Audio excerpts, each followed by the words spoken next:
Hi guys, and welcome to the Rainbow Six Replays YouTube channel. Today we want to present a video replay of the match highlights between KINOTROPE Gaming and SCARZ during the Japan League 2024 Stage 2. Don't forget to subscribe and put a like. Enjoy. 60 seconds, Thermite is there, he can pop the wall open, one kill can be called left as well. All SCARZ need is the call to go. Well, ping, he's there, tried to fire the shots. The runaway, though, meant that you put yourself in a position where you were vulnerable, and Rek will shut him down. Down to 2 against 5. Yeah, huge numerical disadvantage for KINOTROPE. Warden Glass is activated, but no real response to the plant going down. Kowal's just going to pad the stats by getting a kill for KINOTROPE, but super dominant start from SCARZ here on the attack of Bank. When we talk about Bank and from that stock hatch, allowing the Amari to go up in Washoy. Yeah, they got the shield position covered now. Smoke swinging out. If Ashaw is there, shouldn't go for a kill, but no ping passive so far. Shield might block it. Gets the main player instead, though. So, oh, there it goes as well. Nina gets a second. Really nicely done. I mean, this is actually on the higher end in terms of understanding what you want to do in a round and then executing it, right? In terms of a team setting a goal and saying, okay, I'm going to get the Montang to push in towards top square, then we're going to Amaru up through the hatch in towards stock, and we're going to pinch together through the hallway, try and clear janitor, key positions when it comes to this side on Bank. We don't always see APAC play to this kind of level of teamwork, Nick. So this is a really well worked round from SCARZ as they further damage the round with Rek getting the kill onto Koao, and it leaves IGZIST by himself in a 1v4. Opening round kind of just felt like pure gunplay, right? The core shooting mechanics coming through, getting a couple of kills. This was actually a really well worked round strategically from SCARZ. And to make it even better for them as well, this is arc about the actuality of how they're supposed to be defending. Round number 1, they lose 2 players super early on basement. So that round is basically over there strategically. They can't play that out correctly. This CEO round falls apart immediately. They also can't play that round out.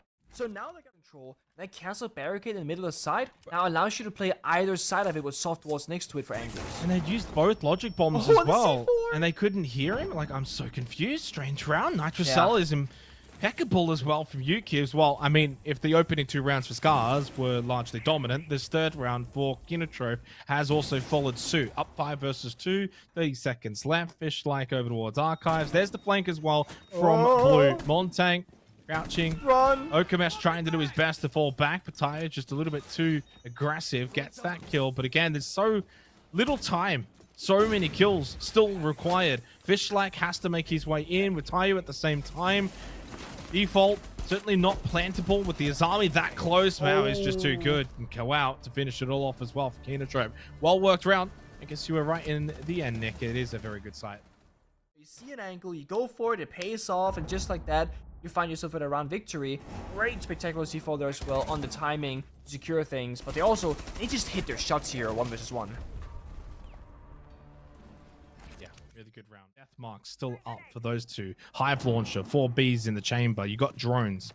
This should, for all intents and purposes, be a round win for SCARZ as long as they don't botch it, or unless someone from KINOTROPE can't make a big play. See, oh, that goes to go fire at 25-second mark. They're gonna have 5 seconds left. They might have to change their plan here and go for an aggressive one down a staircase, down a hatch, because default plans can no longer work. Oh, double. Well, there is the big plays. No, never mind. It's going to be up 5-1. KINOTROPE down to Maui. Nitrocell, 7 seconds. Does get a double kill. There you go. And suddenly the kit picked up by Fishlike. He can't get off it now. No time left. Can Maui be able to find another one? He gets a kill. He can actually play a 1v2 post plant. They peek him down the hallway. Oh, Nina finally gets the kill. Okay. Take a breath there. SCARZ just almost... Flex operators where he's kind of needed in the early stage, but he's also Grim. He's kind of needed for side. But Nina is the guy who gets the first kill in the round and the last kill as well. This man is everywhere, and he's so consistently good at doing what he does.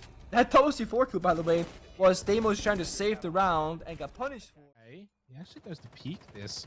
Does need to be careful. I mean, Janitor Closet could just swing the hallway. It was actually the play from stock, though, in Mao. Well, as great as he was at the end of that last round, he kind of throws his life away at the start of this one. Yeah, Vita got baited, but no, with that being said, 3 balls out the window. Well, there's no one there, I think. There was no one there. There's no one on the rappel because they were already into airlock. Washoy's made his way into sight, and they know Okamesh was out, so they were watching for the entry back in. They just overwhelmed the site. I think KINOTROPE were cooking a little bit too much there, tried to do too much. They're being proactive. They are reacting to what's happening around them, and therefore they're always a little bit of a step behind. Whereas SCARZ, they're playmaking, they're initiating, and they're being proactive, controlling the pace and tempo of this game the majority of the rounds. Nice. You guys have nothing left for you. So, get the 2-4 half, work on your attack, figure it out, adapt throughout the situations, get the opening pick here while Shoots start things off well, and a second. They want this second round as much as we want them to get it as well for a competitive match. Yeah.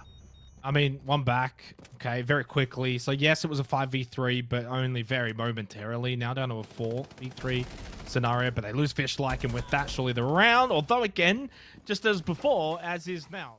Because there's no actual pressure being applied. But with this hatch popping open, oh, that's so swing aggressive. The hatch, don't that's fall ballsy. Back. Yeah, an opportunity. Nina low. Good shots from Yuki. He's going to go with the frag grenade instead to maybe just push him out of that position. Even with the pistol out here from Akayu, they eventually get this kill. Canisters, and it has a shield. It doesn't give you much more than that. It's really up to Mao and Yuki to step up. What a shot! It's up to Mao to step up because Reg is on the heater, finding every shot possible. 2v4 now, 40 seconds left. Not a good first attacking round. No, it's not. I mean, to be fair, I think it's more well played from SCARZ, and that's kind of what I was trying to allude to at the start of this half, where surely SCARZ is just going to be too professional, too good. Nice shot here from Kayu, though, with the pistol, but I mean, they've got numbers. They've got numbers everywhere. They've got sight control. Still got util. Still 2 gas babes. Miles just going to go for a swing bot main. Even if he had got that kill, the tread was going to come through pretty quickly anyway. We got 6-1. Yeah. SCARZ are just making very short work. But for SCARZ, it's perfect. This season in particular is a bit different than others because every region is going to have this kind of weird situation where you play like 2 play days on the current patch, but on the 10th of September, so in 3 days from now, we're going to get the new season reveal, or we got rather, the new season release. So, I'm always thinking to myself, would it be better for the teams want to play them before the patch, because Dokkaebi is going to become more of a late round operator with those logic bombs. 1-for-1 trade, you lose your life after getting the kill onto Yuki's. That's actually a pretty big kill onto the Azami, and then they lose too quickly afterwards. Okay, KINOTROPE, they want to extend this a little bit longer. I think it's kind of just a send it down mid kind of round from them, just overwhelm the site and just see if you can hit shots, and they did, all of them respectively. Wow. Very quick round. Wow. It's simply about the round in front of you. When you can play like that and just seize every opportunity in the moment, you can play around like this. They didn't care about their individual lives in that server. I think for KINOTROPE, they're probably anticipating others to still be on the roam, lurking around, and maybe seeing if they can flush them out. Is indeed on that said lurk. I'd love to see him eventually push blue. There's the Montaigne drop, though. With 55 seconds, like, that's pretty good pressure now in towards sight. If you're Nina, that roam needs to speed right up. You can't leave this guy stranded on an island in sight. Pistol strong from Kayu. In the end, there is that flank coming from Nina through blue. 2 versus 3 in favor of KINOTROPE. Plenty of time. Nina falls. He was running. They could hear him. They knew exactly where he was coming from. Mal to clean up. 2 in a row for KINOTROPE. Not done here on Bank. Not just yet. 6-3. Breaches can openers. Muncie wants a big open breach to work with. You don't have that right now. He can drop 3 toxic baits with mispositioning. Muncie will struggle here. Yeah, 2 more gas bays. Oh, no. Great gas bay from Tayo, and he gets nitro celled out of that position. Hard spot to get the kit back as well. Yuki's wins that fight, but on 6 HP, he's stuck inside of elevator. It's Kawhi that has to go big, and he got 1. Couldn't get the second. There is that 6 HP. Yuki's that needs to clutch a 1v2. 15 seconds. Kit over in the corner, where Shoei finishes it all off. SCARZ a little scared towards the end, but they get the job done, and a big win to start their campaign for stage 2. It's such a good start for them, but I've gotta say, KINOTROPE